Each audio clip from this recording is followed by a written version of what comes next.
Praise the Lord. இயேசுவின் நாமத்தில் உங்களுக்கு அன்பின் வாழ்த்துக்கள். நல்லா இருக்கீங்களா? இந்த நாளிலும் கூட ரொம்ப ரொம்ப ரொம்ப முக்கியமான ஒரு வார்த்தை, அடிக்கடி சொல்லப்பட்ட பேசப்பட்ட வார்த்தை தான், வேற எதுவும் இல்லை. எபேசியர் 5:17 இப்படியே சொல்லுகிற, எடுத்து பாருங்க. ஆகையால் நீங்கள் மதியற்றவர்களாய் இராமல் கர்த்தருடைய சித்தம் இன்னதென்று உணர்ந்து கொள்ளுங்கள். கர்த்தருடைய சித்தம் இன்னதென்று உணர்ந்து கொள்ளுங்களாம்.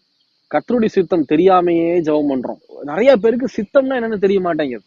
தேவ சித்தத்தின்படி நம்ம ஜெபிக்கணும், நடக்கணும் அப்படிங்கிறது கிறிஸ்தவர்களாகிய நமக்கு சுத்தமா தெரியறது இல்ல. தயவு செய்து நம்ம ஜெபம் பண்றோம், வேதத்தை வாசிக்கிறோம். ஆனா இந்த காரியம் தேவ சித்தமா? நீங்க ஜெபிக்க கூடியது, அதாவது இயேசு கிறிஸ்துட்ட நீங்க கேட்கக்கூடியது அவருக்கு சித்தமா?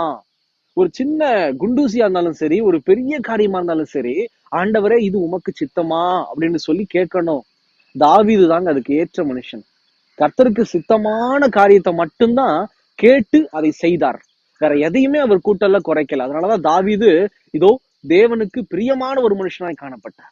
இன்னைக்கு நம்ம வாழ்க்கையில என்ன வேலை செஞ்சாலும், ஊழியமா இருக்கலாம், இல்ல சபையுடைய காரியமா இருக்கலாம், வியாபாரம், வேலை, படிப்பு, சொந்த வாழ்க்கை, எதா இருந்தாலும் சரி, ஆண்டவரே இது உமக்கு சித்தமா? நான் இந்த மாதிரி பேசுறது உமக்கு சித்தமா? இந்த இடத்துக்கு போறது உமக்கு சித்தமா? ஆண்டவரே இந்த பொருளை வாங்குறது உமக்கு சித்தமா? இந்த படிப்பை நான் எடுக்க போறேன், இந்த டிகிரி நான் சூஸ் பண்ணிருக்கிறேன், இது உமக்கு சித்தமா? இதை கேட்கிற வழக்கம் இருக்கணும். நம்ம என்ன செய்தோம், நிறைய பேரு இதோ ஒரு பையனையோ பிள்ளையோ நம்முடைய பிள்ளைகளுக்கு பார்க்கும்போது சொத்துக்களை மட்டும்தான் பாக்குறோம். தப்பு. சொத்துக்களை காட்டிலும் முதல்ல உட்கார்ந்து ஆண்டவர்கிட்ட ஜெபம் பண்ணணும். ஆண்டவரே இந்த பையன் இதோ என் பிள்ளைக்கு சித்தமா? உமக்கு சித்தமா? நீங்க சொல்லுங்க ஆண்டவரே, நீங்க சொல்லுங்க ஆண்டவரே. கேட்கிற வழக்கம் இருக்கணும். கர்த்தருக்கு சித்தமானதுதான் நம்ம வாழ்க்கையில என்ன செய்யுமோ சமாதானத்தை கொடுக்கும். இன்னைக்கு நிறைய பேருடைய வாழ்க்கையில பேரு, புகழ், பணம் நிறைய இருக்குது, ஆனா சமாதானம் இல்லை. ஏன் தெரியுமா?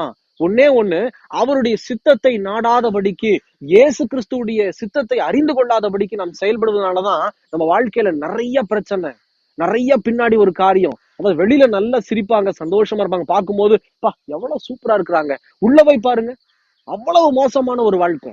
அவங்களுடைய நாட்கள் அவ்வளவு மோசமா இருக்கும், கஷ்டம், வறுமை.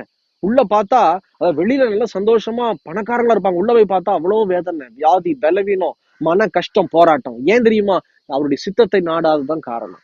சின்ன காரியமா இருந்தாலும் பெரிய காரியமா இருந்தாலும் ஆண்டட்ட கேளுங்க, இது உமக்கு சித்தமானு. நீங்க கேட்கிற வழக்கம் உங்களுக்கு இருந்துச்சுன்னா கர்த்தர் பேசுவார். இது உமக்கு எனக்கு சித்தம், இது எனக்கு சித்தமா இருக்குது, நீ ஆசீர்வாதமா இரு. அவர் கண்டிப்பா வசனத்தின் மூலமா பேசுவார். எப்படிங்க பேசுவாரு? வசனம் வாசிக்கணும். வசனத்தை வாசிச்சு பாருங்க, நீங்க உணர்ந்து கொள்ளுவீங்க. நான் சொல்வதை காட்டிலும் வசனங்களை எடுத்து வாசிச்சு பாருங்க தினமும். தேவ சித்தத்தை உணர்ந்து செயல்படுகிற மனுஷன் வெட்கப்பட்டு போவதில்லை, அவன் ஆசீர்வதிக்கப்படுவான். அதனால தயவுசெய்து ஒப்பு கொடுக்கலாமா? கண்களை மூடி. எங்களை நேசிக்கிற நல்ல ஆண்டவரே, இந்த வேலைக்காக ஸ்தோத்திரம். இந்த நாளிலும் திரும்ப திரும்ப நாங்க பாக்குறது உங்களுடைய சித்தத்தை அறிந்து செயல்படணும்பா. நாங்க செய்யறது என்ன வேலையா இருந்தாலும் சரி, என்ன காரியமா இருந்தாலும் சரி, ஆண்டவரே இனி வரக்கூடிய நாட்கள்ல உங்களுடைய சித்தத்தை நாங்க அறிந்து செயல்படுகிற இதோ உங்களுடைய பிள்ளைகளாய் காணப்பட வேண்டும் என்று சொல்லி அர்ப்பணிக்கிற உங்க பிள்ளைகளை கண்ணோக்கி பார்த்து கர்த்தர் ஆசீர்வதித்து பெருகச் செய்வீராக, கூட இருந்து பலப்படுத்துவீராக. இயேசுவின் நாமத்தில் பிதாவே, ஆமேன், ஆமேன். தொடர்ந்து ஜெபம் பண்ணுங்க, எங்களுக்காக ஜெபித்துக் கொள்ளுங்கள். கர்த்தர் உங்களை ஆசீர்வதிப்பாராக. God bless you.